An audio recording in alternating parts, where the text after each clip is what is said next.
கிரியை செய்கிறவனுக்கு வருகிற கூலி கிருபை என்று எண்ணப்படால் கிருபை எண்ணப்படாமல் கடன் என்று கிரியை செய்கிறவனுக்கு வருகிற கூலி கிருபை என்றும் எண்ணப்படாமல் கிரியை செய்கிறவனுக்கு வருகிறது கூலி கிரி என்றப்படாமல் கடன் என்றப்படணும். இப்ப நம்ம இது ஆண்டவர் நமக்கு இன்னைக்கு கொடுத்திருக்கிறாருன்னா இது ஒரு கிரி.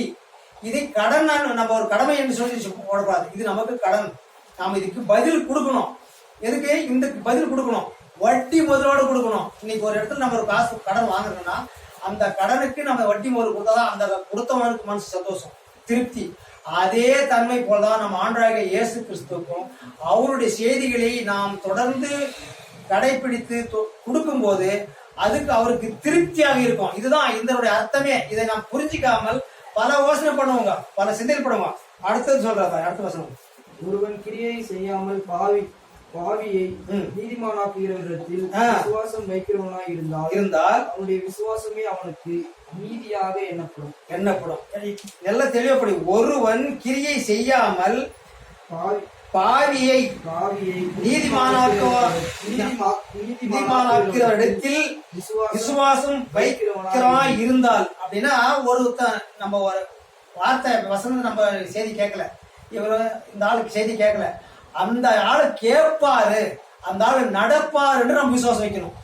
இதுதான் நம்பிக்கை, இதுதான் உண்மையான விசுவாசம். நம்ம அவன் கேட்கலேன்ட்டு நம்ம அதை கண்டுக்காம போயிட்டீங்கன்னா நாம் விசுவாசி அல்ல.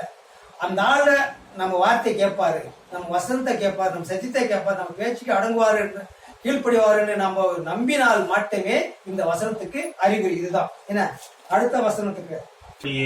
கிரிகள் இல்லாமல் தேவனாலே நீதிமான் என்று எண்ணப்படுகிற மனுஷனுடைய பாக்கியத்தை காண்பிக்கும் பொருட்டு அப்படின்னா நம்ம என்ன நம்முடைய கடைசி பொருட்டுன்னு போது அது ஏதாவது நம்முடைய வழியை காட்டுது, நம்முடைய செய்தியை காட்டுது, நம்ம ஊழியத்தை காட்டுது, நம்ம தலைப்பை காட்டுது. அது பொருட்டு நம்ம எடுத்துக்கினா மட்டும்தான் பொருட்டு, அது எடுக்கலன்னா அது பொருட்டு கிடையவே கிடையாது. இதுதான் உண்மை, இதுதான் நிச்சயம். அடுத்தது நீதிமொழி 12:20. தீங்கை பிணைக்கிறவர்களின் இருதயத்தில் இருக்கிறது கவடம், சமாதானம் பண்ணுகிற ஆலோசனைக்காரருக்கு உள்ளது சந்தோஷம். என்னது? தீங்கை பிணைக்கிறவர்களுக்கு இருதயத்தில் இருக்கிறது கபடம், சமாதானம் பண்ணுகிற ஆலோசனைக்காரருக்கு உன்னத சந்தோஷம். சமாதானம் பண்ணக்கூடியவர்கள் வசனம் சொன்ன சரி. இப்ப நீதிமொழியும் இப்படிதான், நீதிபதியும் இதுதான் நமக்கு அந்த வசனம் சொல்கிறது. நாம் சமாதானம் பண்ணக்கூடியவர்களாக இருக்க வேண்டும், சமாதானத்தை ஏற்றுக்கொள்ளக்கூடியவர்களாக இருக்க வேண்டும், சமாதானத்தின் வழியில் நடக்கக்கூடியவர்களாக இருக்க வேண்டும். அப்படி இருந்தால்தான் நமக்கிட்ட சமாதானம் இல்லைன்னா அடுத்தவங்க நம்ம சமாதானம் பண்ண முடியாது. நாமளே அல்லாடுறோம்னா அடுத்தவங்களும் அல்லாடுதான் அல்லாடுவாங்க. இதுதான் உண்மையான இந்த வசனம். இந்த வசனம் நாம் என்ன நாமளே நம்ம தேர்த்திக்கணும். இந்த வசனம் நிறைய இருக்குது. உன் கண்ணில் இருக்கிற துரும்பை எடுத்து போடுவாயால் பிற கண்ணில் துரும்பை எடுக்கிறதுக்கு தகுதி இல்லைன்னு சொல்லிட்டு அவங்க என்ன நம்மளதை நாம சுத்தம் பண்ணிக்கணும், நம்ம குடும்பத்தை நாம் சுத்தம் பண்ணிக்கணும், நம்ம பிள்ளை குட்டியில நாம் சுத்தம் பண்ணணும், அவங்களை சரிப்படுறதான் பார்க்கணும். நம்ம அடுத்தவங்களுக்கு போய் அவங்க மேல குறை சொல்றது இவங்க மேல குறை சொல்றதெல்லாம் நமக்கு இருக்கக்கூடாது. நம்மளே நமக்குள்ள நாமும் நம்ம சுத்தி இருக்கிறவங்களும் நல்லா ஆகனா மட்டும்தான் எல்லாரும் நம்மளை பட்டு அந்த குடும்பம் பரவாயில்ல, அந்த மனுஷன் பரவாயில்ல அப்படின்ற ஒரு நல்ல வார்த்தைக்கும் வசனத்துக்கும் இதுதான் அந்த வார்த்தை. நீதிமொழி கொடுக்குற வார்த்தை இதுதான். என்ன அடுத்த வசனம் சொல்றாரு? தானியேல் 3:5. இக்காலம் நாதசுரம் கிண்ணரம் வீணை சுரமண்டலம் அம்பூர் முதலான சகலவித கீத வாக்கியங்களின் சத்தத்தை நீங்கள் கேட்கும் போது நீங்கள் தாழ விழுந்து ராஜாவாகிய நெபுகாத் நேச்சர் விடுத்தின பொற்சிலையை பணிந்து கொள்ள கடவீர்கள். இது ஏன் நமக்கு இந்த இடத்துக்கு போறோம்னு சொன்னா, ராஜா அன்னைக்கு சட்டம் போட்டாரு, அந்த ராஜாவுக்கு கீழ்படுகிறார்களா இல்லையா, நமக்கு தான் அந்த வார்த்தை, நாம கீழ்படுறீங்களா இல்லையா அப்படின்றதுதான். ஆனா ஆண்டவர் சொல்ற வார்த்தைக்கு தான் நாம கீழ்படிக்கணும், உலகத்தாருடைய வார்த்தைகளுக்கும் நாம கீழ்படிய கூடாதுன்றதுதான் இந்த ஒரு உண்மையான ஒரு அர்த்தம். அந்த ராஜா அன்னைக்கு என்ன சட்டம் போட்டாரு? நான் பண்ணி வச்சுக்க சரிதான் நீங்க வணங்கணும், இங்க இருக்கிறவங்க எல்லாரும் வணங்கணும். ஏன்னா 1000 லட்சக்கணக்கான பேர்கள் இருக்கிறாங்க. இன்னைக்கு அந்த கணக்கு போட்டு பார்த்தா ஒரு 1400 1300 வருஷம் அந்த சேலத்தை இடத்துல செஞ்சு, தாவீது ராஜாவுக்கு முன்னே 750 வருஷத்துக்கு முன்னே அது எழுதப்பட்டது. தானியேலுடைய சரித்திரம் அன்னைக்கு எழுதப்பட்டது. அன்னையில இருந்து என்ன வரையும் அந்த அது ஒன்னா சும்மா சர்வசாதாரணமா செஞ்சப்பட்டதில்ல. அரக்கு, பொண்ணு, வெள்ளி, இரும்பு இத்தனை 4 உலோகங்களை சேர்த்து செய்யப்பட்ட ஒரு விக்கிரகம். எவ்வளவு உயரம்? 60 அடி உயரம். 1 2 இல்லாது செஞ்சு வச்சுக்கிறது. 60 அடி உயரம், 5 அடி பில்டிங் ஹைட்டுக்கு இது. ஆனா உண்மையான வசனத்தை நம்ம பார்க்கும்போது அதுக்கு நம்ம கலங்கக்கூடாது, திகையக்கூடாது. அந்த இடத்துல நம்ம சாகணும்னு சொன்னாலையும் சந்தோஷப்படணும். கர்த்தருக்குள்ள நம்ம சாகணும்னு சொன்னா அது நம்ம மகிழ்ச்சி பண்ணணும். அது கடவுளுடைய வசனம் சொன்னா விதைக்கப்பட்டவர்கள் நாம் யாரு? நம்ம என்ன பண்ணோம்? ஒரு விதை நம்ம ஆண்டவரை நம்ம விதைக்கணும்னு நினைக்கும் போது அதை பூமிக்குள்ள போடுவாரு. அப்ப நம்ம அவங்க நல்லா அடிக்கிறதுக்கு வராங்க, அடிச்சு சாகடிச்சிருவாங்க, நம்ம தப்பிச்சுக்கலாம். நான் இல்ல, அதுல நான் சேரல, நான் இல்லைன்னு சொல்லிட்டு தப்பிச்சுன்னு ஓடுறதும் அவன் உண்மையே விசுவாசி அல்ல, அவன் கடவுளுடைய பிள்ளையும் அல்ல. யாரா இருந்தாலும் சரி, யாரா இருந்தாலும் சரி, அவங்க எது பேசினாலும் சரி, நான் கிறிஸ்துவன் தான், நான் ஆண்டவர் பிள்ளை தான், ஆண்டவர் சாட்சியா வாழுவேன், சாட்சியா மறிப்புன்னு சொல்லு பாரு. ஆண்டவருக்கு அது திறந்து வைப்பார். அந்த மாசத்துல உன்னை அடிக்கிறவனும் ஒதிக்கிறவனும் அந்த இடத்துல நிப்பான், தடை போட்டு நிப்பான். என்ன அடிக்கிறதுக்கு வரவனும் அவன் கை கால் வராது, நின்று போயிடுவான் அதுல. ஆனா அந்த செய்திகளை நம்ம கேட்கறோம்னு சொன்னா கடவுள் நம்ம கேட்க வச்சிருக்கிறாரு, நம்ம அதை கேட்டுக்கொண்டு இருக்கிறோம். இதுதான் நம்ம கொடுக்கிற உண்மையான வாக்குத்தத்த செய்தி. என்ன 1 தெசலோனிக்கேயர் 5:20. சகோதரரே, எங்களுக்காக வேண்டிக் கொள்ளுங்கள். யாருக்காக சொல்றாரு பாரு, அப்படியே படி. சகோதரர் எல்லாரும் பரிசுத்த மொத்தத்தோட வாழ்த்துங்கள். இந்த நிறுவனம் பரிசுத்தமான சகோதரர் யாவருக்கும் வாசிக்கப்படும்படி செய்ய வேண்டும் என்று கர்த்தர் பேரில் ஆணையிட்டு உங்களுக்கு சொல்கிறேன். இதை பத்தி நமக்காக எழுதிக்காரு. இதை நாம இதை கடைபிடிக்கணும்னு சொல்றாரு. நாம இது செய்யணும். ஒருத்தருக்கு ஒருத்தர், நமக்காக பிரதர் வந்தாரு, பிரதருக்காக நாம வந்தோம்னு ஒருத்தர் மேல ஒருத்தர், நம்ம இரவுலே ஆகட்டும், பகல்ல ஆகட்டும், சபையில ஆகட்டும், எந்த இடத்துல இருந்தாலும் சரி, நாம் அந்த வசனத்தின்படி நாம் அவங்களுக்காக வேண்டிக் கொள்ளணும். யோபு கூட தன்னுடைய சரித்திரத்துல ரொம்ப கஷ்டப்படும் போது சூழ்நிலையில வேண்டாம், அவன் என் நண்பர்களுக்கு நல்ல ஆலோசனை கூட ஆண்டவரே, நல்ல ஒரு புத்தியை கூட ஆண்டவரே, நல்ல ஒரு ஞானத்தை கூட ஆண்டவரே, அவங்க எல்லாம் என்னை விட்டு பிரிஞ்சு போயிட்டாங்க, ஆனாலும் அவங்க நல்லா இருக்கணும், அவங்களுக்கு எந்த ஒரு ஆபத்தை வரக்கூடாதுன்னு சொல்லி அவங்களுக்காக அவன் பிரார்த்தனை பண்றாரு. யாரு? யோபு.